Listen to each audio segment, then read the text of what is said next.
thank you all for coming today. I'm Shannon Dion, SHANNON DION. My mother, Doris Gleason, was one of the many victims of Billy Chemirmir. She was the 7th indictment at the Tradition Prestonwood. My name's Robert McPhee, M-A-C, capital P-H-E-E. My mom was Carolyn McPhee, down in front of the fireplace. She was murdered by Billy in her home. He was a health care provider for my father who had Parkinson's before he died, and he came back 8 months later. I'm Lauren Smith, L-O-R-E-N-S-M-I-T-H. My mother's Phyllis Payne. She's right here. She was the 2nd known victim, and she was at Edgemere. And I'm Dan Probst, P-R-O-B-S-T. My aunt was Dr. Catherine Sinclair. As far as we know, victim number 1 at Edgemere. So again, thank you all for being here today. This was not at all on any of our calendars or our radar. For me personally, this morning, my phone rang at 8:30. I wasn't up. When I looked and checked, I had a message from TDCJ, Texas Department of Criminal Justice, that I needed to call them, that there was news about an offender. It wasn't an emergency, but they needed to talk to me as soon as possible. Before I reached them, District Attorney Judge Crusoe called me to tell me the news.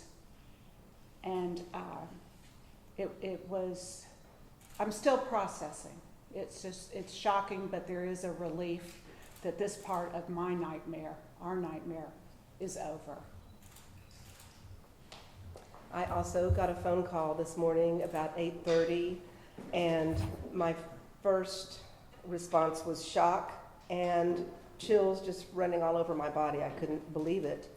And then the next thought that I had was, it's unbelievable, but it is believable, because everybody has a mom, a grandmom, and also a dad, granddad. And so while it still is just a horrific event that happened with all of our parents, we do have some feeling of justice. And I was on the 4th hole this morning when my phone started blowing up. And like you said, I'm still processing it. This was a huge surprise to all of us. I don't know if I'm happy or sad, because there is still so much that our families have been through that it'll take us all a while to process. Well, I guess I heard one of y'all called me, and my phone's been blown up too. Everybody's saying, I'm surprised it took so long. So, God's out of it now. I think that we all feel, in some ways, it wasn't the justice that we know about through the judicial system, but perhaps in the realm of life in the world, this is a form of justice. My mother died in fear. This man did not have a peaceful passing. There is some relief in feeling that he didn't get off easily. We certainly don't condone murder, but we do have a feeling of, one of the things that we said was, oh, it's over. Exactly. Many of us have been dealing with this story for 5 to 7 years. And it's just, that's what I think has helped hard for us to process, is that this chapter of it is over.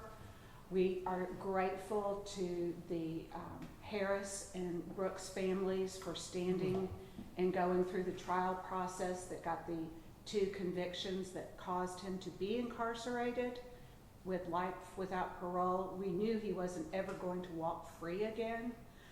But our moms' names were said in indictments before a grand jury. They were never ever said in a courtroom as being victims of this. And that is what we are, I believe, working through as part of the process today. This was jailhouse justice. This was not an action of our justice system, which we have had some problems with in both Dallas, and we haven't agreed with in both Dallas and Collin counties for going on many, many years. But at least as far as Chemirmir is concerned, he is over and done with. And that is something I'm sure we all are much relieved. Yeah. On another note, though, our work isn't finished. In going around and giving presentations and talking about this story, we are constantly flooded with more stories, horrors in senior living establishments, anywhere from independent to assisted living to nursing care. And that is how we all came together out of this tragedy, was that we don't want anyone else's family to ever be harmed, their loved ones harmed, the way that we have. So we will continue our work for Secure Our Seniors Safety, our nonprofit, bringing about awareness and holding the senior living industry responsible and trying to make them aware that things aren't as perfect in their industry as they like to lead people to believe. Go ahead. Thank you. The biggest thing that I learned in this whole journey is that we treat our seniors worse than any other class of citizen in this country. It is horrible. From petty theft to murder. And y'all are going to be there someday. So you better start thinking about helping us out. It's very important to our entire society. You were going to say? Yeah, you just said it. We need to take care of Those this, who this took care of us. future generation. They took care of us. We owe it to our seniors to take care of them. It's horrible, the things that happen to them, and it's dismissed because of their age.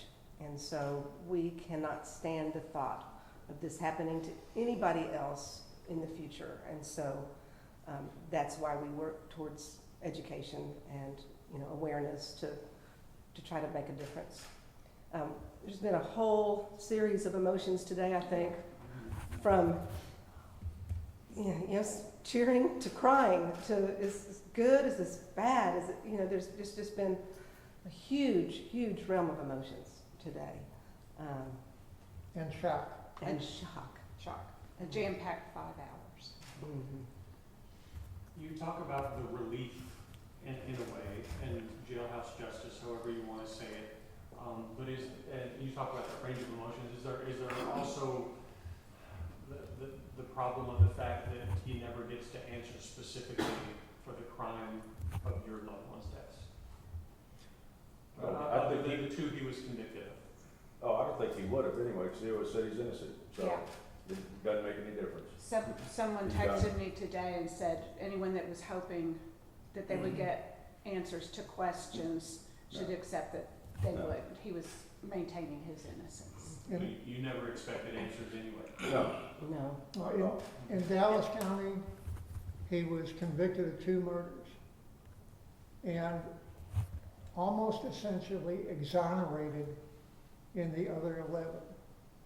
They dismissed the cases as if they never existed.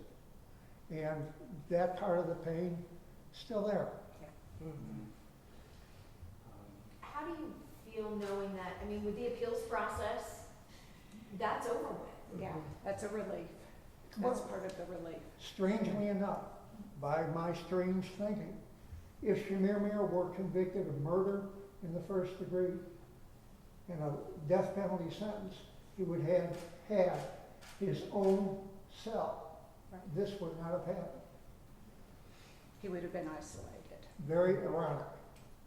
On that, so I know that some of you had issue with, not just with Dallas County, but Collin County DA, choosing not to seek the death penalty. The fact that he wasn't executed, how does that weigh into what you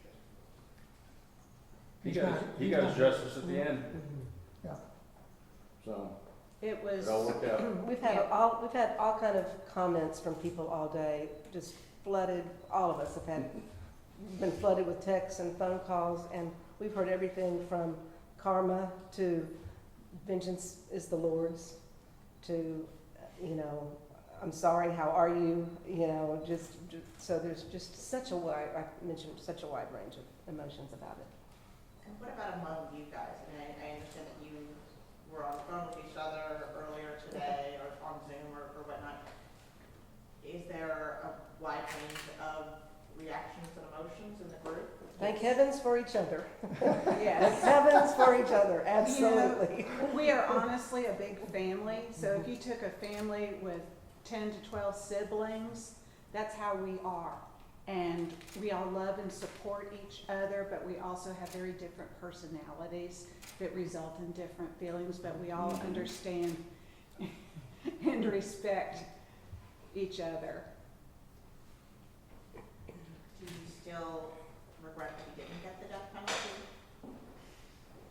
If this No. had not happened, if he was still alive today, yes, I would.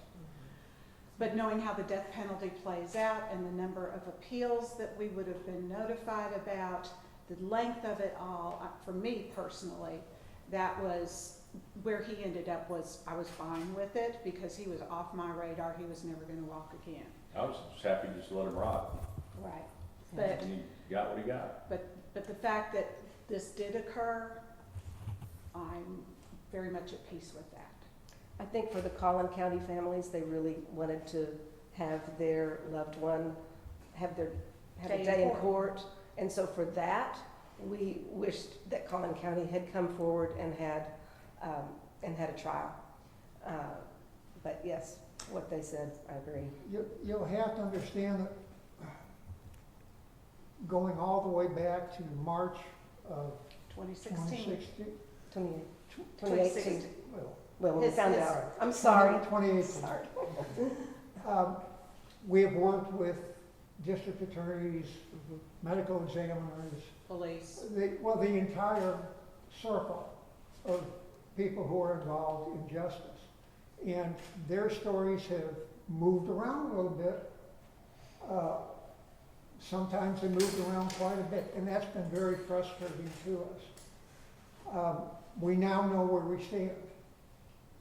They're not going to do anything else. They can't. He's dead. And that is probably one piece of relief that I have. But we're still processing. And it'll take us, I haven't been home yet. It'll take us a while to figure this out. We will never have relief from knowing that our parent, aunt, was murdered. But we do have a sense that this chapter is done, and now let's concentrate on doing something to keep this from ever happening again. So there is that type of relief.